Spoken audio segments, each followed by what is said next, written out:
तो देखिए बच्चों, हम लोग पढ़ रहे थे अभी चैप्टर नंबर 2 8, जिसका नाम था गति और गति। इसमें देखा आपने पिछली क्लास में जो अभी पढ़ा था हम लोगों ने, पिछली क्लास में पढ़ा था ऐसा नहीं कि ग्राफीय विधि द्वारा गति के समीकरणों को हम लोगों ने ज्ञात किया था।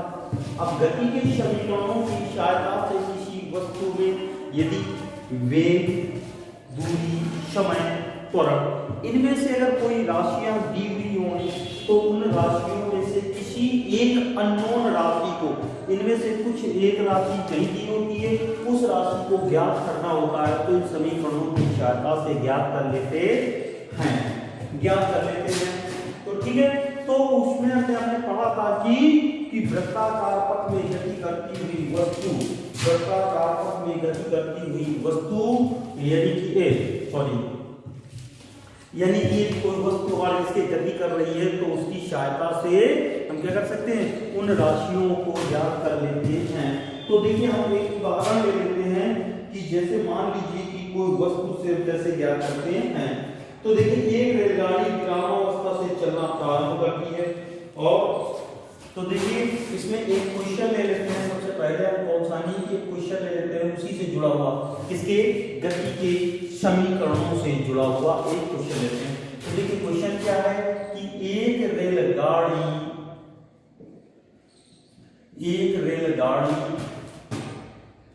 विरामावस्था से चलकर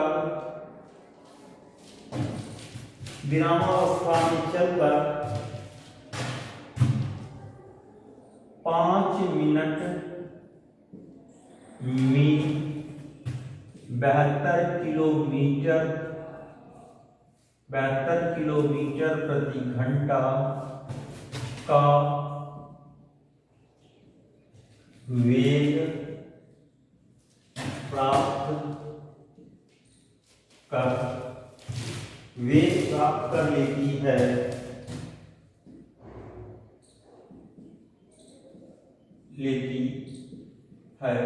वेग प्राप्त कर लेती है, ठीक है, वेग प्राप्त कर लेती है। तो त्वरण एक समान है, तो इसमें त्वरण एक समान है। तो पहला पॉइंट, त्वरण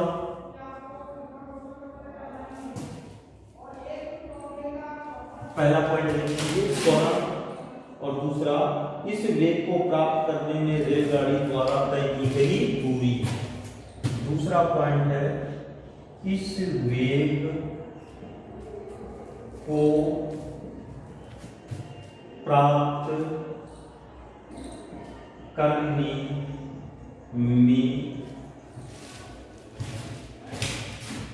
में रेलगाड़ी द्वारा तय की गई दूरी ज्ञात कीजिए।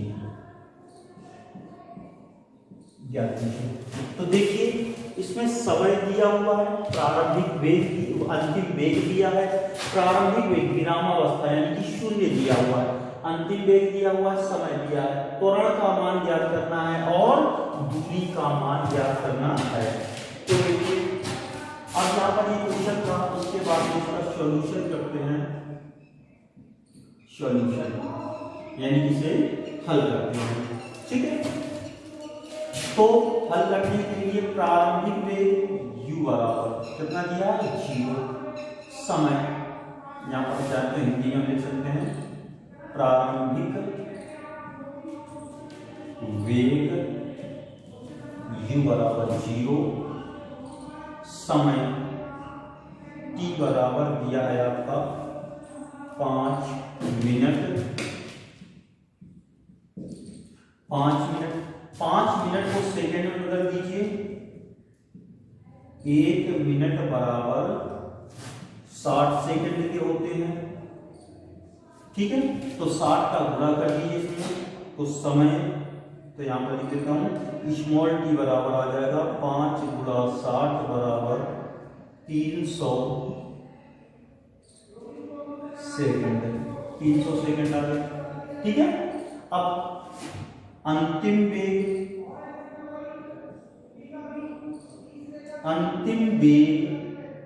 v बराबर दिया हुआ है आपका 72 किलोमीटर प्रति घंटा। 72 किलोमीटर प्रति घंटा, इसको मीटर प्रति सेकंड में बदल देते हैं। यहाँ पर सेकंड में दिया इसलिए मीटर प्रति सेकंड में बदल दीजिए, तो यहाँ पर आ जाएगा कितना 72।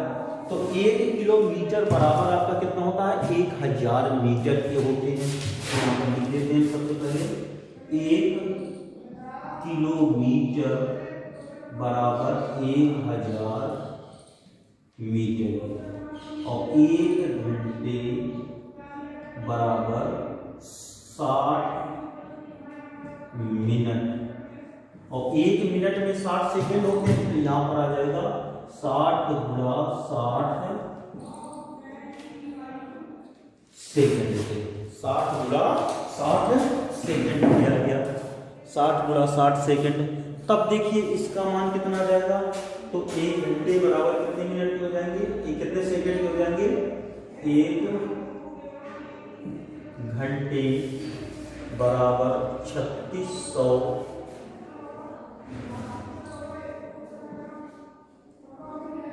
सेकंड। 3600 सेकंड हो गए 3600 सेकंड। अब देखिए अंतिम वेग को हम बदल रहे हैं, तो देखिए किलोमीटर है तो पर 1000 का गुणा कर देंगे, नीचे घंटा है तो 3600 का क्या कर देते हैं भाग दे देते हैं। तो अंतिम वेग आपका कितना आ जाएगा v बराबर आ जाएगा 72 गुणा 1000 बटे 3600। देखिए 1 0 2 0 1 0 2 0 ये कर दे, यहाँ से इसको कर देते हैं 18 दूनी 36 18 चौके 72 और 2 से कट गया 5, तो 5 चौक को 20, यहाँ पर आ गया 20 मीटर प्रति सेकंड। तो अब देखिए इसके बाद में u दिया है, t दिया है और v दिया है, त्वरण का मान ज्ञात करना है। तो पहला पॉइंट यहां से निकाल लेंगे, गति के प्रथम समीकरण से, गति के प्रथम समीकरण से। तो देखिए प्रथम समीकरण से देखा होगा v बराबर होगा आपका u plus a t। v का मान दिया हुआ है 20, u का मान दिया है 0, a का मान हमें ज्ञात करना है, t का मान दिया हुआ है आपका 300 सेकंड।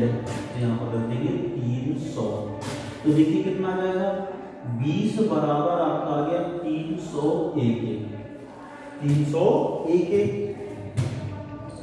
अब इसके बाद देखिए तो a बराबर कितना आ गया 20 बटे 300, 0 से 0 कट गया, आ गया 1 बटे 15 मीटर पर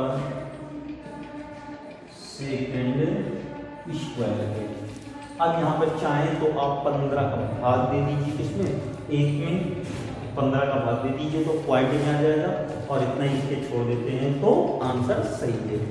अब देखिए दूसरा पॉइंट, तय की गई दूरी ज्ञात करनी है। क्या ज्ञात करना है, तय की गई दूरी। इस वेग को प्राप्त करने में तय की गई दूरी, तो गति का द्वितीय समीकरण लगा दीजिए या तृतीय समीकरण, दोनों से क्या कर सकते हैं दूरी का मान ज्ञात किया जा सकता है। तो देखिए यहां से कितना जाएगा, गति के तीसरे समीकरण से, गति के तीसरे समीकरण से, अब यहां से कितना जाएगा v बराबर v स्क्वायर बराबर u स्क्वायर प्लस 2as। अब देखिए s का मान ज्ञात करना है, तो 2as बराबर आपका आ जाएगा v स्क्वायर माइनस u स्क्वायर। एस बराबर आ जाएगा v square minus u square बटे 2a। अब इनके मान रख के हल कर दीजिए। तो आप सबसे पहले क्या करेंगे, इसको नोट कर लीजिए, उसके बाद में फिर हम बताते हैं आगे इसको नोट करिए बेटा आप लोग।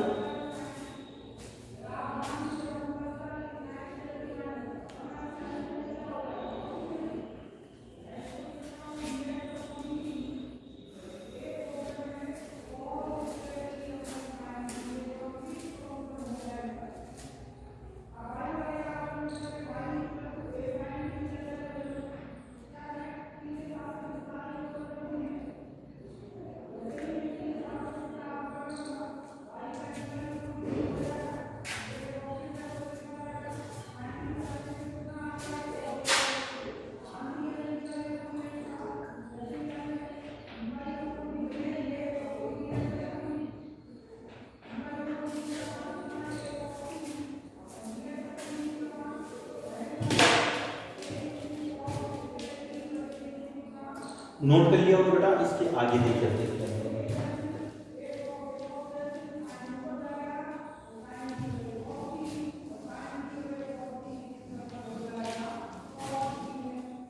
अब देखिए यहां से s का मान याद करना है। तो s बराबर आ जाएगा हमारा कितना, v स्क्वायर। v का मान आपने निकाल रखा है 20, तो 20 का होल स्क्वायर माइनस 0 का स्क्वायर बटे 2 इंटू एक तो का मान निकाला था 1/15, तो यहाँ पर आ जाएगा 1/15। तो 20 का स्क्वायर कितना आ जाएगा 400 माइनस 0 तो 0 जाएगा, यहाँ पर कितना जाएगा 2/15, 15 चला जाएगा ऊपर, यहाँ पर आ जाएगा 400 गुणा 15/2, 2 का भाग दे दीजिए, 200 गुणा 15, 15 दूनी 30, 300 मीटर। अब 1 किलोमीटर में 1000 मीटर होते हैं, तो भाग देते हैं। तो S बराबर आ जाएगा 3000 बटे 1000, ये चला जाएगा किसमें, किलोमीटर में। 1 2 3 1 2 3 0 कर गए, बराबर आ गया 3 किलोमीटर। ये आ गया आपका नहीं किसके तय की गई दूरी आ गई, यहां से ये नोट कर लीजिए और ये सवाल आपका पूरा हो गया।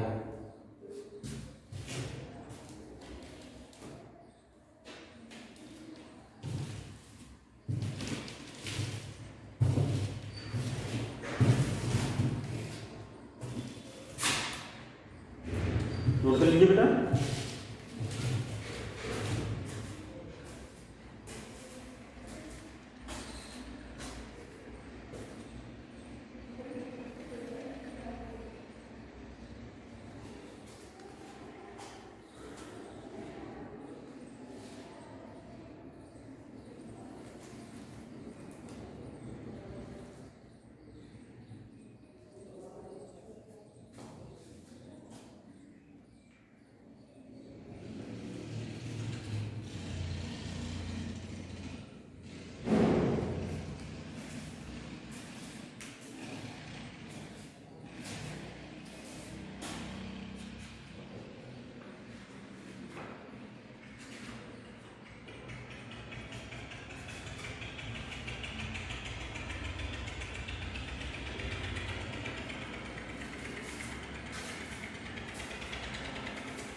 तो चलिए बेटा अब आगे बढ़ते हैं हम।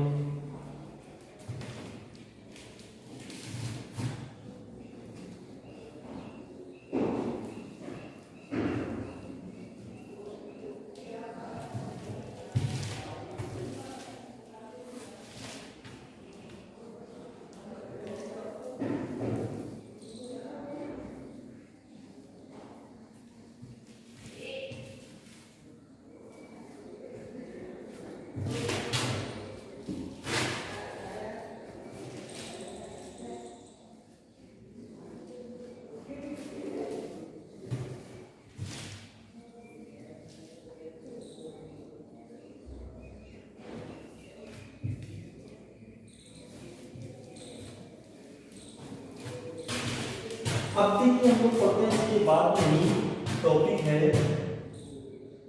एक समान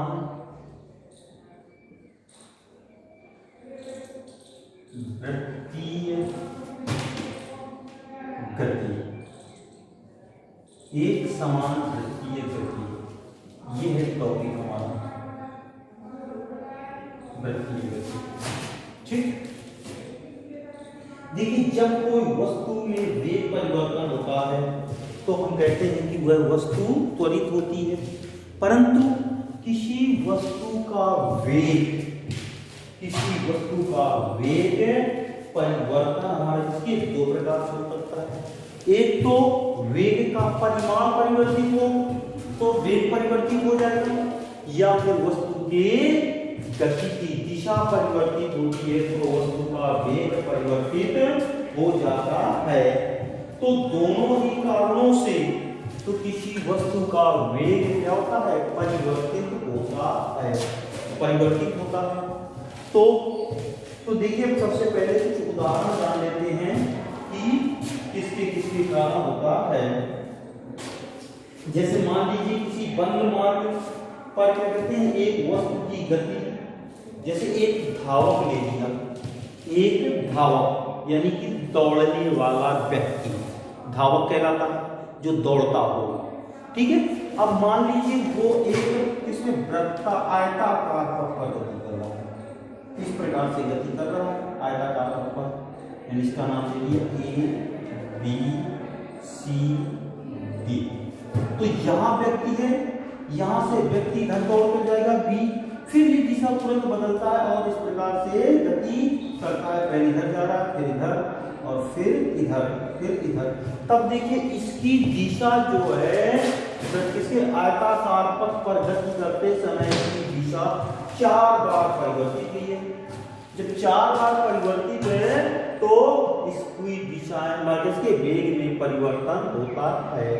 अब जैसे ये षटकोणीय दिशा में हम इसकी गति कर रहा होगा इस प्रकार से,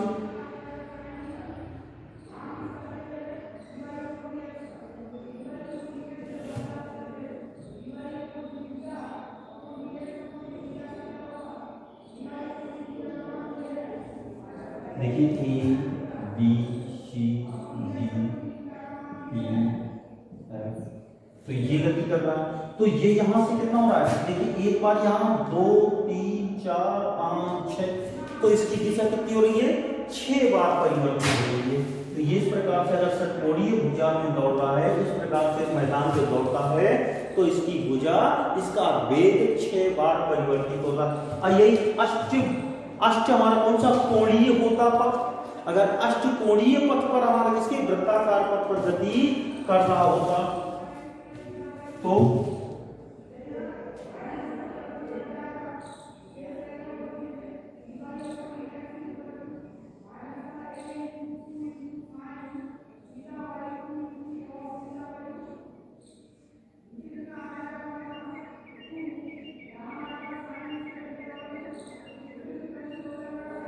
देखिए अष्ट से जाता A B C D E F G H, ये इस प्रकार से जाता। तो इसकी दिशा कितनी बार परिवर्तित होती, अष्टभुजीय 8 बार परिवर्तित होती। ठीक है, अगर अब व्यक्ति हमारा किसके, एक वृत्ताकार पथ पर गति कर रहा है तो उसकी वेग की दिशा लगातार परिवर्तित होती है, परंतु वहां पर वेग एक समान वेग से गति कर रहा है तो उसकी दिशा लगातार क्या होती है, परिवर्तित होती रहती है, उसकी दिशा लगातार परिवर्तित होती रहती है। तो अब देखिए यहां पर हम कह सकते हैं कि अगर कोई व्यक्ति, तो हमारा टॉपिक है एक समान वृत्ति गति की परिभाषा लिखनी है। यदि कोई व्यक्ति एक समान चाल से वृत्ति पथ पर गति करता है तो उसकी गति को एक समान वृत्तीय गति कहते हैं। तो अब जिस बंद पथ पर गति करता है तो इस प्रकार से इनकी दिशाएं परिवर्तित होती हैं। ये हमें ना बनाने की जरूरत है, केवल हमें समझने के लिए था, तो ये हमने समझ लिया है। इसके आगे देखिए हम लिखेंगे अब इसकी वृत्तीय गति के बारे में आ जाते हैं और वृत्तीय गति की परिभाषा लिखते हैं। तो देखिए सबसे पहले आ जाते हैं, यदि कोई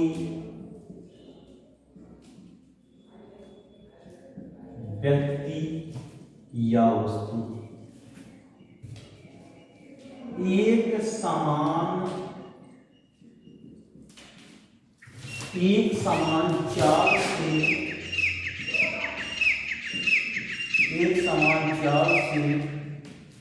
वृत्तीय पथ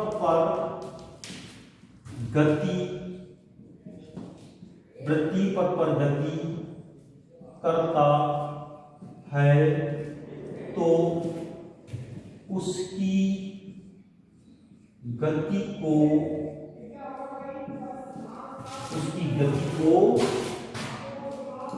एक समान वृत्तीय गति कहते हैं। उसकी गति को एक समान वृत्तीय गति कहते हैं। अब एक समान वृत्तीय गति कहते हैं, मान लीजिए कि एक कोई व्यक्ति हमारे इसके स्मॉल आर त्रिज्या के वृत्तीय पथ पर गति कर रहा है, तो वह एक चक्कर पूरा करने में कितना समय लेता है। तब यहां पर लिखेंगे, माना कोई व्यक्ति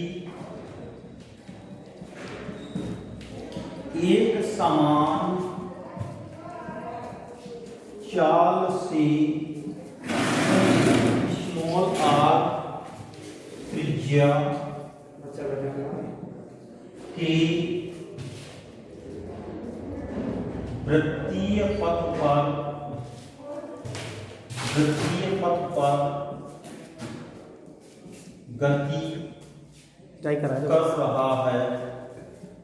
गति कर रहा है, तो एक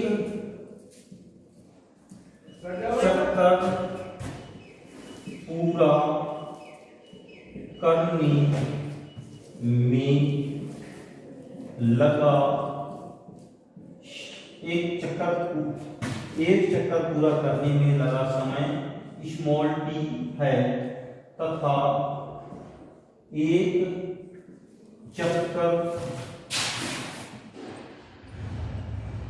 में तय दूरी, चक्कर में तय की गई दूरी कितनी आ जाएगी, 2 पाई r, यानी कि इसके परिधि के बराबर, परिधि 2 पाई r होगी। तब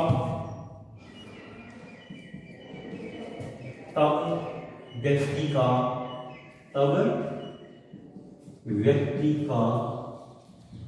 वेग, तो वेग बराबर किसके आ जाएगा, एक चक्र में तय की गई दूरी 2 पाई r बटे t, 2 पाई r बटे t। तो ये आ गए हमारे किसके, वृत्तीय गति, और वृत्तीय गति के लिए वेग का मान आ गया। ठीक है। अब जैसे कि धागे पर हम क्या कर देते हैं, धागे पर एक छोर पर क्या करते हैं, एक टुकड़ा बांध दीजिए और उसको ऐसे से वृत्ताकार पथ पर ऐसे से घुमाइए, तो जो टुकड़े की गति होगी, यानी कि पत्थर के टुकड़े की गति होती है, उसकी गति वृत्ताकार गति कहलाती है। वृत्ताकार गति कहलाती है, वृत्ताकार गति कहलाती है। ठीक है। तो इसी के साथ में ये हमारा क्या जाता है कि चैप्टर समाप्त हो जाता है। ठीक है। अब हम लोग नेक्स्ट चैप्टर को पढ़ेंगे नेक्स्ट क्लास में। फिलहाल आप इसको पहले उतार लीजिए, फिर उसके बाद में हम लोग मिलते हैं नेक्स्ट चैप्टर से और नेक्स्ट क्लास में। उतार लीजिए।